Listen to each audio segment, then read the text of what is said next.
to Power Podcast. tempat dimana kalian bisa dengerin curhatan kita. Mengenai isu-isu terkini. Ditemenin aku JJ.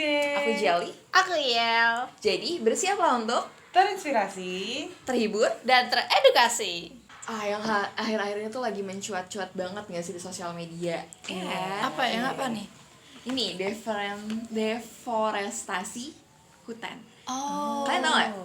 Kalau setauku sih deforestasi hutan tuh kayak semacam hutan itu nanti akan ditebang-tebang dan lama-lama hutan tuh makin lama makin menipis. Iya, sama sih, sama kayak Il. Nah, sebenarnya dari artikel yang aku baca sendiri, deforestasi ini tuh emang beneran penggundulan hutan.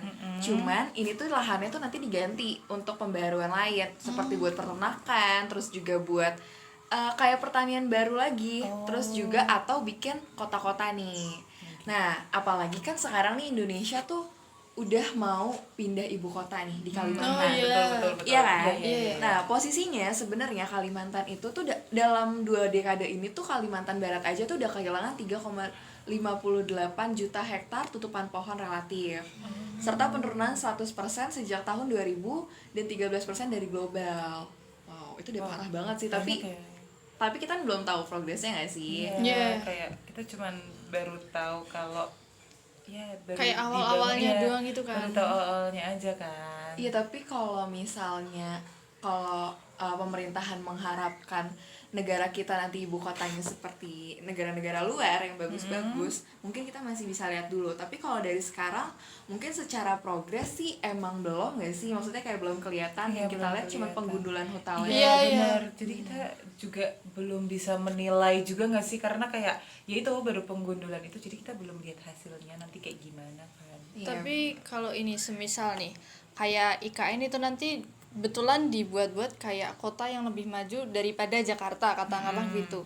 Nah itu tuh berarti semakin lama kalau enggak semakin ditingkatkan tentang adanya penumbuhan hutan atau pohon kembali itu makin lama makin habis dong pohon-pohon yang ada di. Bener sih, apalagi pohon itu kan sumber kehidupan, salah satu sumber kehidupan manusia juga loh, dari oksigennya.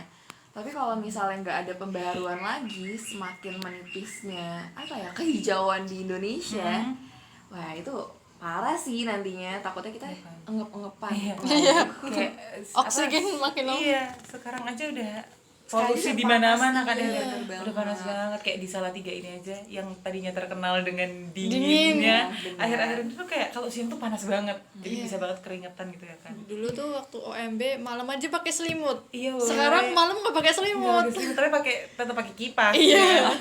Saking panasnya, panasnya. hawanya udah panas. Iya, hawanya panas. Apalagi tuh kalau misalnya hal-hal kayak gini ya, kalau nggak ditanggulangi lagi gitu pohon-pohonnya, itu bakal ngaruh ke iklim loh. Kayak bencana alamnya, ya nggak sih? Bencana alamnya kayak nantinya bakal banyak banget longsor kalau misalnya hujan. Iya. Itu benar. Bener. Terus habis itu pas panas kita nggak ada benteng untuk memantulkan Iya. kembali lagi dari sinar matahari, yang ada makin mengikis bumi. Jadi makin panas nggak sih? Iya juga kalau semisal nih udah panas banget terus tiba-tiba ada nih aku pernah lihat satu kasus, jadi orang tuh nggak sengaja buang putung rokok kan masih ada bara apinya, buanglah kena ke mungkin daun kering atau apa, itu bisa melebar jadi kebakaran hutan. Itu udah juga panas ditambah kebakaran hutan kan jadinya tambah. tambah polusi lagi. Iya. Terus udah ada pohon. Iya. Aduh, kayak ngebayanginnya pengap banget ya sih. Iya. Tapi ya dari yang tadinya mungkin isu IKN ini menurutku udah mulai rada redup. Tapi yang sekarang disorot lagi sama orang-orang itu All Eyes on Papua.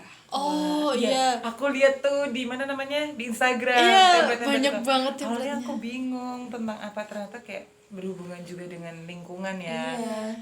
Ternyata tuh jadi buat teman-teman yang belum tahu, All Eyes on Papua ini tuh merupakan gerakan di media sosial yang mendukung suku Alyu dalam mempertahankan hutan adat. Nah, jadi tuh di sana tuh orang-orang sukunya itu belum mereka tuh mengajukan banding gitu loh, mengajukan gugatan kayak mereka nggak mau kalau misalnya hutannya ini diganti sama perkebunan kelapa sawit. Apalagi ya ternyata hutannya ini tuh bener-bener gede banget, hampir separuh luas Jakarta. Wow. Kebayang nggak sih kalau Bisa misalnya banget, itu semua diubah jadi jadi perkebunan kelapa sawit?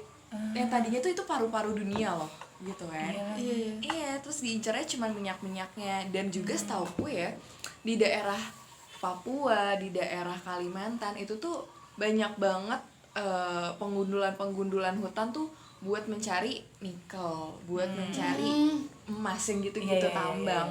Itu tuh sebenarnya sayang banget dan itu benar-benar merusak banget sih. Iya.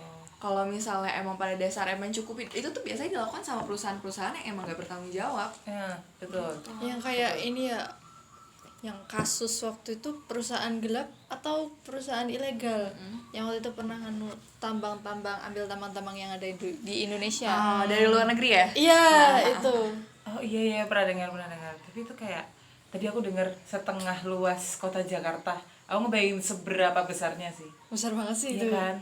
Kayak sayang mau diambil. Iya. Benar-benar. Pantesan orang-orang dari suku tersebut tuh sangat mempertahankan kan. Mungkin karena memang itu juga siapa tahu sumber penghasilan mereka juga. Jadi mereka sangat-sangat mempertahankan itu karena itu hutan adat. Iya. Benar. Apalagi katanya sampai ada orang dari suku ini tuh jauh-jauh ke istana negara. Iya, istana Iya, negara. aku lihat. Iya. Itu makanya kayak sebenarnya pemerintah harusnya lebih aware sih. Iya, betul. Lebih mengutamakan yang memang hak miliknya suku tersebut gitu Iya. loh. Gitu sih. Kecuali memang sudah ada.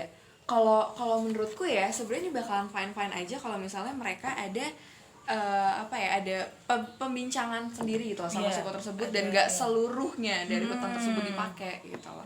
Karena sayang banget kalau misalnya semua dipakai. Iya. Nah, terus ya, dari tadi yang kita udah bahas yang di luar Pulau Jawa nih, dari Kalimantan, dari Papua. Iya.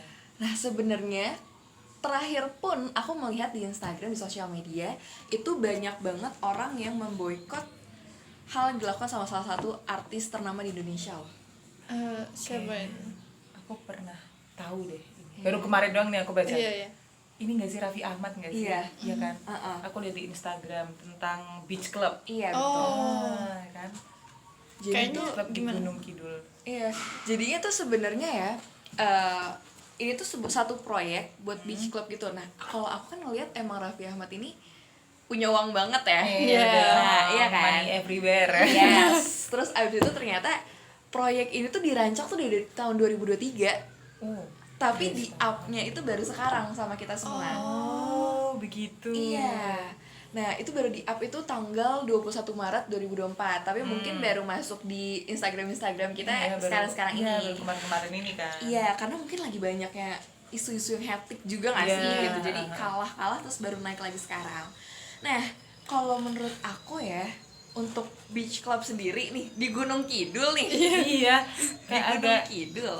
gimana ya di Jogja kan waktu itu. Bener. Kayak menurutku tuh ini loh, Jogja itu kan terkenal sebagai kota mahasiswa, Iya. dimana kota buat belajar. Terus dibangun beach club di sana tuh kayak sangat bertentangan dengan image-nya kota Jogja gitu loh. Tuh. Dan juga kan Jogja kan dari dulu juga terkenal akan keratonnya, Iya. adatnya. Betul, masa tiba-tiba ada beach club di Iya, tengah kan? situ kan kayak lucu banget gitu. Iya sih. Apalagi lokasinya sendiri sih yang sebenarnya nggak sesuai Gunung untuk Gunung Kidul. Kidulnya ini Iya loh. kan? Karena itu bakalan bener-bener mengikis isi dalam bumi juga sebenarnya. benar. Kalau misalnya mau diteruskan. Tapi katanya hal ini tuh udah direstuin sama pemerintah di sana. Oh iya. Kok bisa ya? Iya, Makanya. kok bisa ya? Nah, sedangkan masyarakatnya malah pada baru tahu dan mereka nggak setuju sama sekali. Yang orang asli sananya ya. Jadi pemerintah ini kayak ambil satu ini Ambil aja. suara Iya. sendiri. Iya, ambil suara Iya, sendiri. Mereka betul. ndak ini sama masyarakat sana. Iya, harusnya didengerin dulu nggak sih? Iya. Apalagi kan udah adat-adatnya banget dan menurutku ya untuk beach club sendiri kan orang Indonesia untuk mikir ke beach club pasti langsungnya ke Bali. Iya, Iya, pasti mikirnya Bali. Bali. Karena Dibanding identik sama Bali. Iya, dibanding ke Jogja yang tadinya kita mau ngeliat gunung, kita mau ke Gunung Kidul, Iya. hijau-hijau, tiba-tiba jadi beach club, jadi Kayak- resort spa. Iya. Aneh banget gitu Aneh loh. sih jujur. Ya kan? Apalagi tapi info terkininya sih setelah adanya pemboikotan hal tersebut, Raffi Ahmad tuh ngambil undur diri sih. Oh. Untung dia ngambil tindakan itu ya. Karena kalau misalnya dia nggak undur diri mungkin ini bakalan Bakal ngaruh ke juga. karirnya dia juga gak sih? Iya, dia kayak cepet gitu ya, cepet tanggap Iya. ya. Kayak, wah, pemboikotan aku harus ini. Tapi menurutku kalau Raffi Ahmad mengundurkan diri ya, kayaknya proyeknya bakal agak ngandat nggak sih, karena balik lagi Raffi Ahmad kan uangnya banyak nih. Pasti dia juga pasti jadi istilahnya dia nyumbang uang nggak sedikit dong, pasti banyak ya. Mungkin di proyek ini yang terlibat nggak cuma Raffi Ahmad, banyak nama, tapi pasti yang paling besar ini Raffi Ahmad gitu. Jadi menurutku dia tuh ngambil tindakan yang tepat sih, dengan maksudnya mungkin awalnya dia belum sadar gitu, tapi karena banyak netizen yang kayak pemboikotan terus mereka speak up gitu di sosmed, jadi Raffi Ahmad ini kayak mungkin mikir iya juga ya ini nggak betul, akhirnya dia ambil tindakan yang benar, dia ini nggak ikutan lagi gitu lah di dalam proyek tersebut. Nah, tapi ya yang aku tahu Raffi Ahmad sendiri tuh ngomong kalau misalnya tujuan dia membangun beach club ini adalah sebenarnya membantu perekonomian warga sekitar. Tapi dia nggak memperkirakan kalau misalnya ini tuh proyek ini tuh bakalan mengikis dan menyebabkan kekeringan gitu loh justru.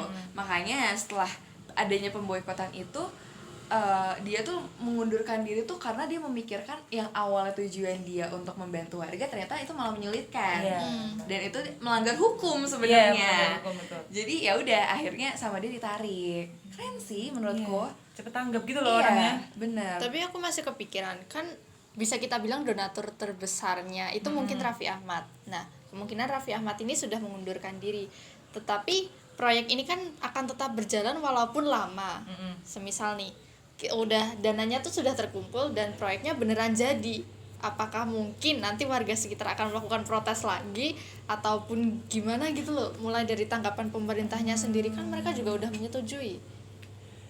Kalau menurutku kalau buat warga pasti mereka masih tetap protes sih, apalagi kalau mereka dirugikan ya. Kita lihat kasus-kasus sebelumnya aja, kayak kalau misalnya kita merasa kayak yang tadi All Eyes on Papua, mereka kan dirugikan tapi pemerintah tuh belum ambil tindakan, tapi mereka akhirnya ambil tindakan sendiri kan. Jadi menurutku warga tetap bakal protes. Tapi ya kalau menurutku kalau misalnya kamu bilang ini bakal berlanjut, menurutku tidak, karena mau bagaimanapun yang pemilik utamanya bahkan Rama Resortnya pun mau namanya Raffi Ahmad yang secara nggak langsung kepemilikannya berpusat di dia. Jadi kalau misalnya dia mengundurkan diri, otomatis ini nggak bakalan jadi kalau menurutku, apalagi dengan dia yang memperhatikan warga-warganya gitu loh, dengan tujuan awal dia yang mau ngebantuin. Jadi kalau misalnya tetap bakalan diadain, mungkin pemerintah yang bakal diserang. Iya sih. Kenapa diperbolehkan? Tapi aku kaget loh waktu tadi bilang pemerintah setuju. Karena setahu itu balik lagi, Jogja kan sangat amat adat istiadat ya. Terus kok disetujui itu kayak menurutku shock aja. Karena kayak gitu, kayak nggak cocok aja gitu loh sama image-nya kota Jogja. Gitu.